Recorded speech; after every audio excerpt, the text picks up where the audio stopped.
Hello guys, তা আজকে আমি মাটি দিয়ে খেলবো। তোমরা কি কখনো খেলছো? আজকে কিন্তু আমি গ্রামে আসছি, তাই জন্য পরিবেশ আলাদা।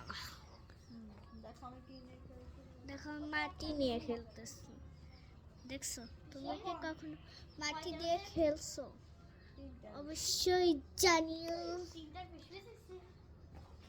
আর আর হলো আমি এখন মাটিগুলোকে এরকম এরকম এই যে ভাঙতেছি মাটিগুলোকে ভাঙ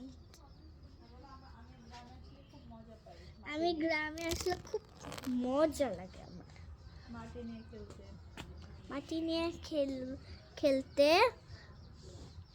তো তোমাদের কেমন লাগে অবশ্যই জানিও। গাইস দেখো আমি কানে এটা কি পরেছি। হ্যাঁ, গ্রামে অনেক ঠান্ডা, জানো তোমরা? ঠান্ডার মধ্যে আমি গ্রামে আসছি। কোথায় যাস?